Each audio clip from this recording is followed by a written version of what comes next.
This is a new day to try to get right. This is a new day to get on track. Yeah, that's life in football. This is a new day to live your life. This is a new day to try to get right. This is a new day to get on track. Yeah, that's life in football. It's life in football. We are life in football.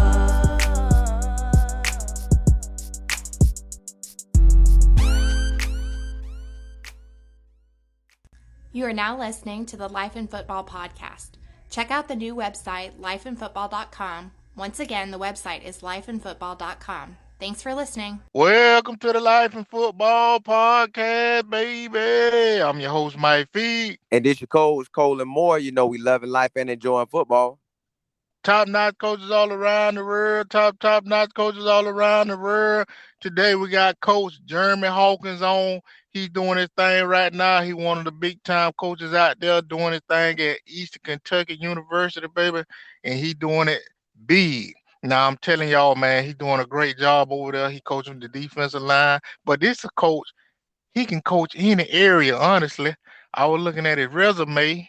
I done seen him coach offense, defense, some of everything, special team. He can do it all.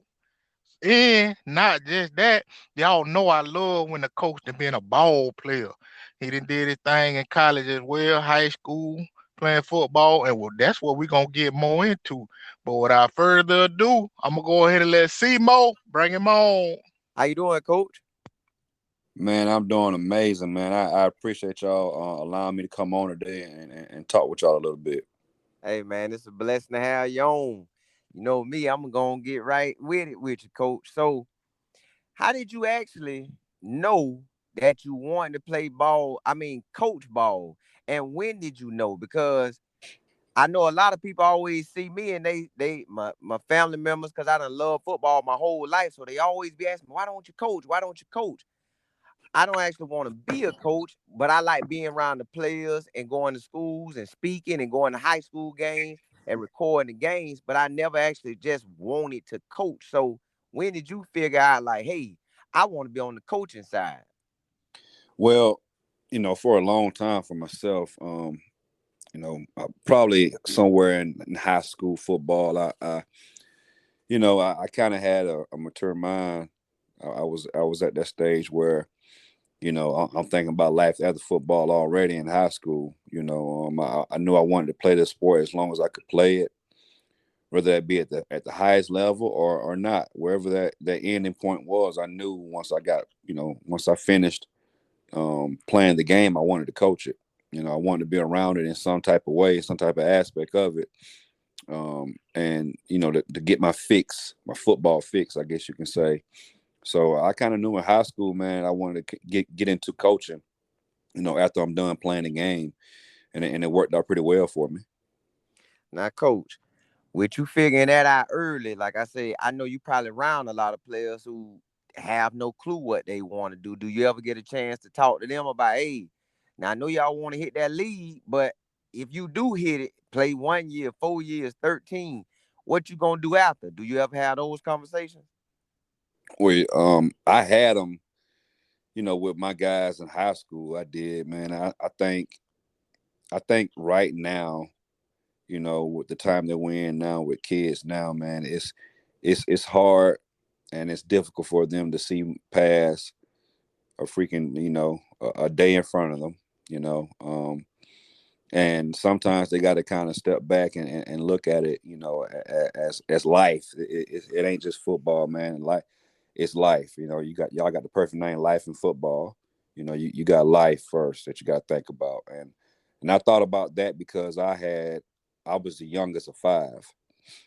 So I had older brothers and sisters that have went through life a lot, had went through a lot more life than me. And I seen that, and I was raised up in that type of environment and seen that they were doing bigger things other than just football, other than just whatever particular sport that they participated in. And it's life outside of football, but for me, it's life and football, because for me, football helped me, get my degree in college. It kind of it really molded me before college. It molded me in high school because it helped me push myself to have the best grades I could have, because I knew I wanted to go to college and play the game.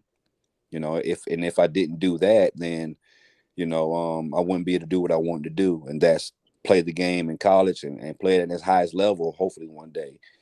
And so I had those conversations with guys back then, but when you 16, 17 years old, man, it's kind of, you look at it and it goes by quicker than you think. But a lot of guys don't really think that deep into it, man. I was a deep thinker, and I still am, and it's got even a lot more deeper now with children and wife and everything else that comes along with the territory of life. But yeah, I think I did have those conversations with guys, and now it's kind of, I look back on it. I always I do that thing now when I think back, like, man, I remember when coaches my age now used to tell me back then when I was 16, man, I'm telling you, man, this thing gonna hit you quick. This life gonna come up, and now I'm that guy. I'm that guy that's talking to the younger generation and telling them, like, look, man, I get you're 17, 18 years old in high school, or JUCO, wherever the case may be for you. But these years are going to go by quick. And, this thing called life is going to come up quick. So be prepared for it, be ready for it mentally. Have a mindset to win in life in general. Now, Coach, I was looking at your resume, and I saw you graduated in 2009 from Troy. And I was wondering, because I played at Alabama State, and I was wondering, was you there around the time when we played Troy in 2006? Yeah, I was. That was my we played y'all, yep, and it was pretty bad beating for y'all now. Yeah, no, man. It was Now, like Coach. I think it was like 65-7, something like that.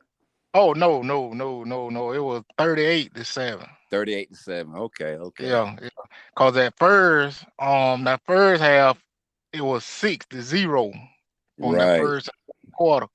And I remember y'all had that quarterback Omar Hoggerbrook. Yep, that's him. I was number 44. I was the middle linebacker. Wow, man. That's Yeah, crazy. It's a small world, ain't it? Yes, yeah, sir. yeah. I was trying to lay that wood on him. I got him a few times, but man, y'all came out the second half and did your thing. And I just want to know, how was that experience with you playing that truck? Because I remember that year, y'all were real successful, and it was like back-to-back bowl seasons, and y'all went to another bowl, like the R plus L bowl. And I remember y'all came down to Tallahassee, and y'all almost beat Florida State that year too. I, And I just want to know your experience at Troy and how you end up choosing Troy. I tell you what, man. Let's go on to how I end up choosing Troy. Troy really chose me, man. It was a blessing to be a part of something so special like that, because they were coming from FCS ball and to FBS ball and transitioning, which they had already kind of made a transition from D2 to FCS. Now they were going FCS to FBS, going from going to the Sun Belt, and man, it was so many different things, man. The cement was wet, if that makes sense to everybody. The cement was wet, and all I had to do was put my handprints in it and sign my name. It was a foundation that was being built. The cement was wet. We wanted to build up the walls and build a roof on and put all the stuff inside the house. We wanted to make sure that we left our mark on it, man. And now looking back on it, I made a heck of a decision, because now they got new facilities. It's just so much more better now than it was when I got there. I left there and I made it. We made it better. So I had the time of my life at Troy, man. It was a great decision for me to go there. Loved it. We actually won conference championship every year. We 4 in a row, and when I left, they got 5 in a row. So it was a great experience for that. I left with 4 rings. I left with a Aria Carriers New Orleans Bowl victory over Rice. I think the final score 41-17 that year. I left with academic honor rolls like every other semester. I left with, like I said, conference championships. I left with so many friendships, man. I left Troy, man, with I made Troy my second home. Troy became home for me, and every time I go back, man, it's home. So it was a blessing to go there and be there. I was actually there for 5 seasons. I got a red shirt my freshman year. And then the 4 years of me playing, conference championship every year. So it was a blessing, man, to learn how to become a winner, to learn how to win, to learn how to compete against some of the best. We played Oklahoma State on national television on Thursday night on ESPN and beat them 41-23, I think was the final score. On ESPN, everybody's seen it on national television on Thursday night, and you go and play the Florida Gators after they win a national championship. You go play Florida State, you play them tough. You play teams like Nebraska, and you play them tough. You go play LSU and you're up by 28 points with 9 minutes and 36 seconds left in the game.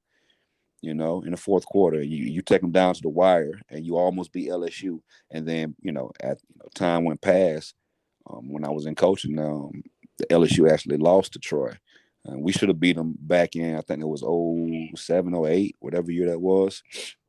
We ended up losing it late. They came back and beat us late, but we was up by 28 points on them early in the fourth quarter, late in the game, so I think Troy has got that name of like a giant killer.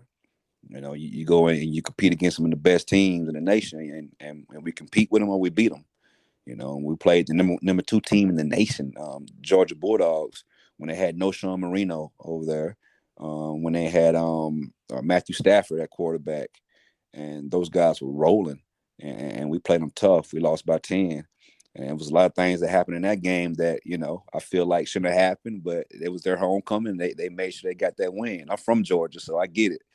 I understand. But at the same time, I'm playing the game, and I know some of these calls should have been called and some of them shouldn't have not been called, both ways. So it was a very unique and humbling and blessed, happy experience I had at Troy, man, and at Troy's home, and I had a heck of a time there and loved every minute of it. And Coach, everything you just talked about, I remember all that, even when y'all played Georgia.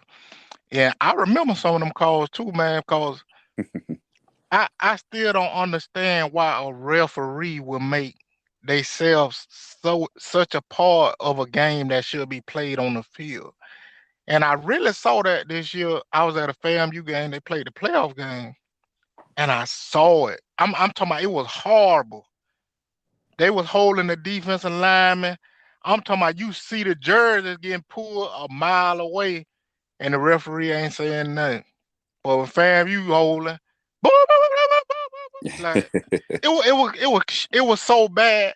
It was shocking to me, and I played ball to really see like, dog. People Yeah. got, I guess, agenda for a certain school that they just gotta win. But Coach, y'all just had amazing everything back then with Troy. You had DeMarcus Well went first round to the Cowboy. Awesome Water, defensive end going to the Giants.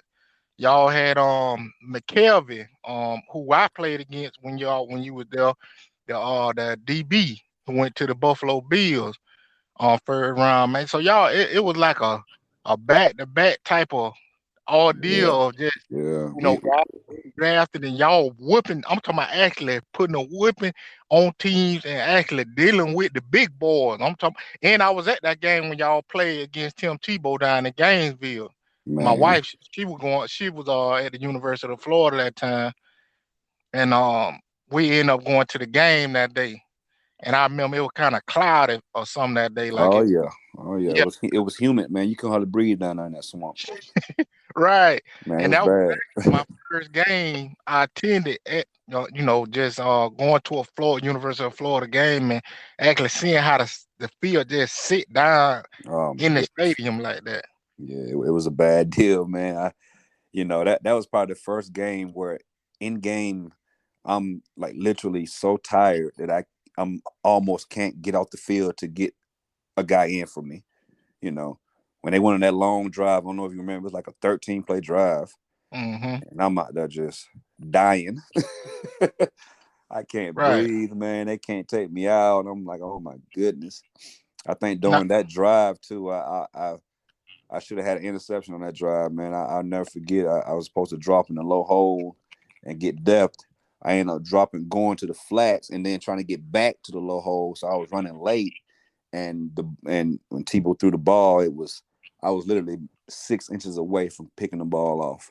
And if I would have did my job from the beginning, maybe he wouldn't even threw the ball because the guy would never been open. But I still look back on it like, man, that's crazy. We played a lot of big time teams, man, and we competed and we beat some of them, and we made it. We did it on a consistent basis, man. We had a mindset.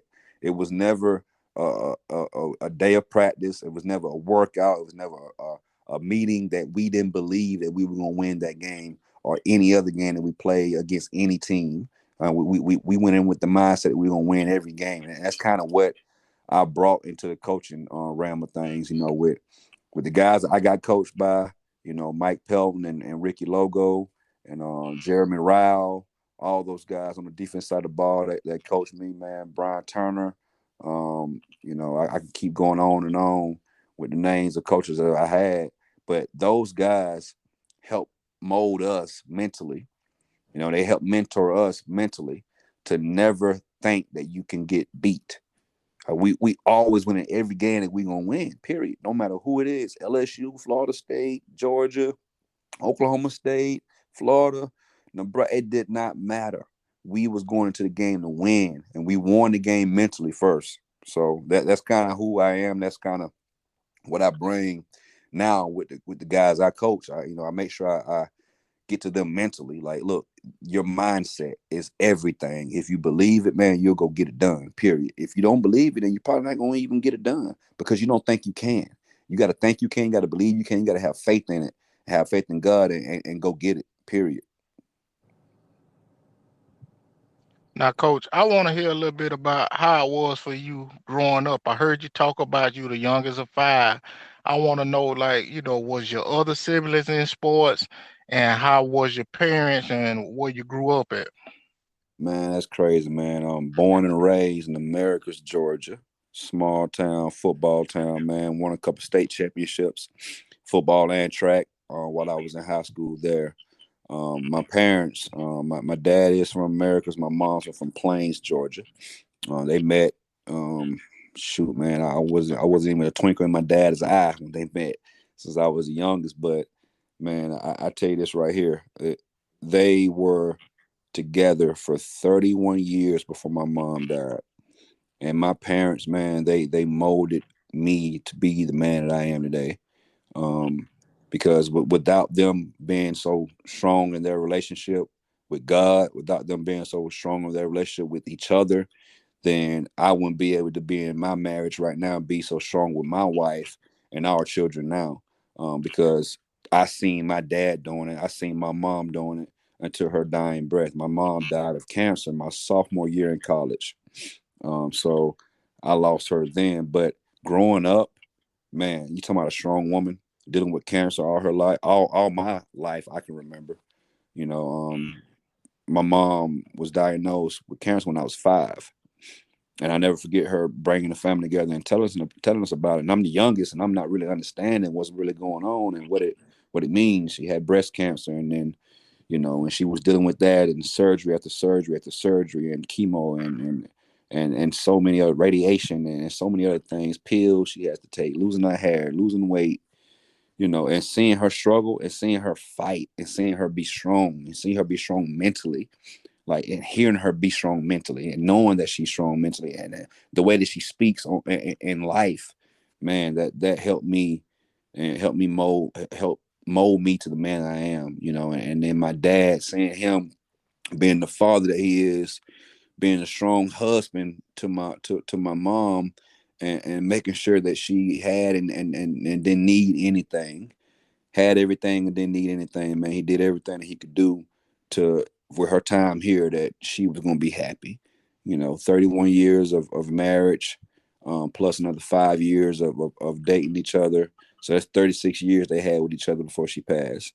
So my growing up was a part, of that right there, of a family that really loved and cared about each other, man, and a household that was that was a blessing to be around all my brothers and sisters, man. I had nobody in the household that played the game of football. Nobody. I had nobody that even cared about the game of football. And I know that's crazy to say because now you're like, man, how did you get into it? Because I got into it because I was the youngest, of course, like I said, and I used to go outside and play basketball in the backyard by myself, man, because ain't nobody want to come play this little dude. They tired of this little dude, man. Get up out of here. You try to get up on your little your bigger brothers and sisters and stuff. And you trying to do what they do. So I'm playing basketball in the backyard by myself. We stayed right next to a church, and it was a big churchyard they had over there. I used to go and play with my friends and stuff, play football in the churchyard, man, and just I fell in love with football. Right there in that churchyard. As a little bit of dude. And then I asked my mom, could I play rec ball? My mom didn't want to sign me up for rec ball when I was 8. But at the time, my brother was 10 years older than me. He was 18. He was able to sign me up. My mom was upset about it and everything, man. But my brother, kind of persuaded her, like, look, he gonna be all right. Let him play. Like, he gonna be okay. I was a little bit smaller at the time, skinnier, but I could run, man. I was athletic, and my brother got me into football and signed me up. And after that, man, it was a wrap. I was all-star team everywhere, man, winning games all over the place, just loving it, man. And got to middle school, I became that. I had that mindset already at a younger age. I became that dog in middle school, from 6th grade and all the way out. Started all middle school years. And got the 9th grade, and and America's high school was a powerhouse, top 25 team in the nation at the time. And they had a lot of good players. So I knew going into it from middle school that I was gonna have to step my game up even more, and I did that, man. And we ended up winning a couple state championships, man. And my upcoming was because of my mom and my dad keeping that foundation so tight. My brother, signing me up for football, man, and giving me the opportunity to go play it, man. And I did that and loved every minute of it. And it was a household, man, that was full of love, man, and care. We didn't have a lot. We didn't have a lot at all, man. I mean, we were poor, to say the least. But we were rich off love, man. We were rich off relationships. We were rich off of family, But we were poor when it came to financially, But we made time for each other. We loved each other, man, and we grew up, the way we grew up, and I wouldn't take any of it back because it like I said, it's molded me to who I am now. And now how I can bless my children and how they're going to be raised and the things that they get and they see. I didn't see all that stuff. I didn't get these type of toys and these gifts and stuff that, I couldn't get it. We didn't have it, So we were raised up in a rough environment, but it was a loving environment. And I say rough because we just didn't have any money. We were poor. And financially, we couldn't get anything that we thought we seen on TV or we wanted, and people, get these little cars, as a kid when you're like 8 years old, and bikes and stuff, man. We got what we could get, and when my parents were able to do, they did it, and they did it to the fullest, and most of the time that was Christmas. And they went all out, man. I'm sure they would be broke after Christmas, but they did what they had to do to take care of their children. Now, Coach, you done hit on so much, and man, you got me thinking so many things about what I want to do with my kids and stuff. But you and Mike, y'all share that game that y'all played, and then you said something else that made me think when you was talking about the universities, how you was at Troy, and then it just got better and better. And then when I look at it, every university really get better and better and better. But if you go look at people households, the kids that come to universities, sometimes they families still don't go higher and higher and higher. And I like how you just say you went from, you say your family situation was poor. Now you done elevated it so high, you doing like the universities. Now your kids get to jump off your back and go even higher and keep the bigger picture going and going. Mm-hmm. That's the game plan of it. But me and you, we share, like how you and Mike share that game. You share, I believe you finna have a baby in January just like me. There you go. We are. Yep. And see, this will be my 3rd child, and it's a boy, and we gonna name him Jackson. And We then, share that too, because it's my third child and it's gonna be a boy. yeah, see, so we both got boys. Now, my dad middle name Reynard, so I just took it upon myself and named my son. Well, he named me Reynard. So he Reynard middle name, my middle name Reynard. Then I named my first son middle name Reynard, and then my second son I'm gonna name him Reynard. So that'd be 4 Reynards. Now, not that nobody gonna really be caring about it, but I wonder if my sons will do that. And yesterday we had a surprise baby shower for my wife. So, man, what's in your toolbox right now? What y'all got going, man? Y'all done had a baby shower. Y'all, are you finna surprise her? Well, if you finna surprise, don't say it, because y'all, she gonna hear it. But but yeah, so what you got going down, man? No, man. So she's kind of over the baby shower thing. She just want to have this one and let everybody, if they want to send a gift, they can send a gift. See, that's how I was. But my wife's family have about a total of 9 kids, and the majority of them girls. So that, them girls ain't gonna let that ride. They like, girl, if this your last baby, you got to ball out. So Right. yeah, yeah. I think her co-workers, and I think my coaching staff, the wives and stuff, are doing something for her, which I think that'd be good, and that's it's tasteful. I think that's all she wants as far as the baby and everything. And man, we're just excited to be having a boy.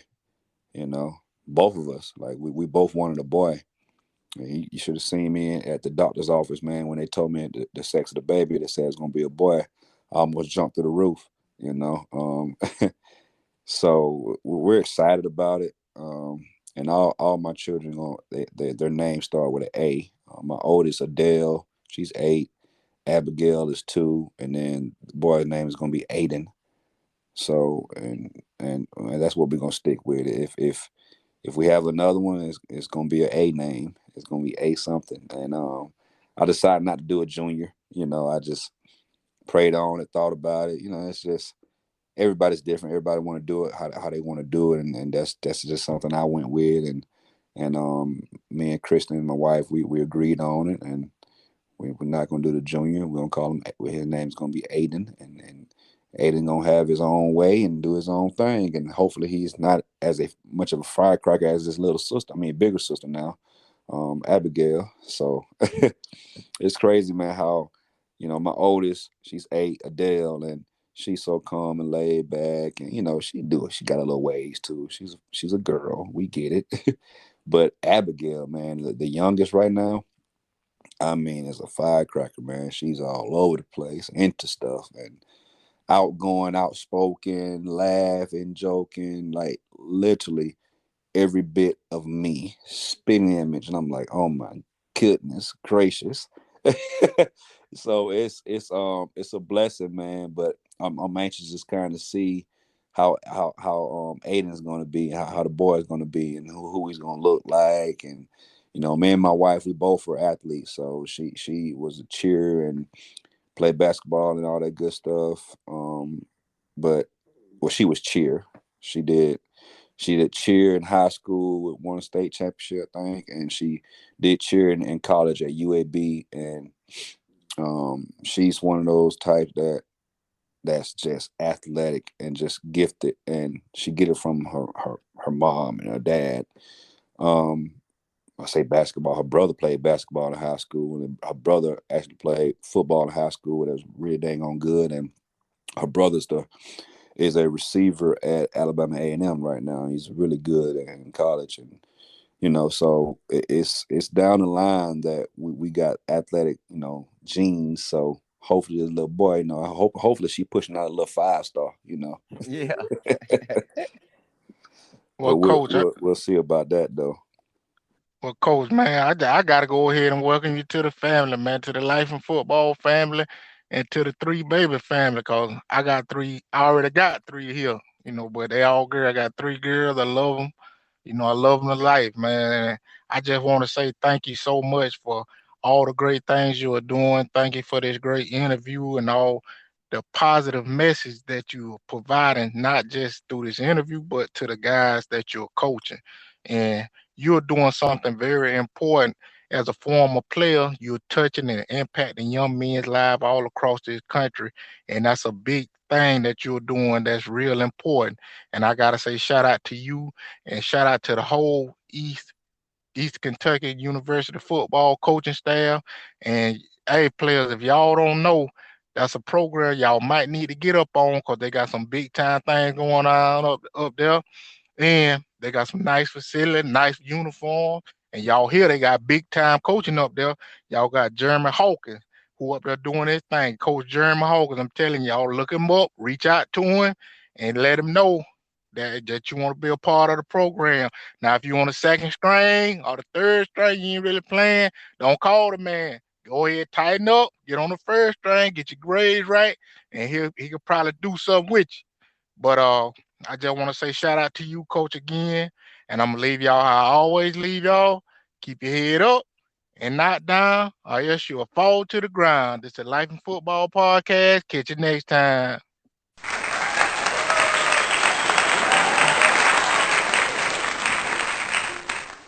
You are now listening to the Life in Football podcast. Check out the new website, lifeandfootball.com,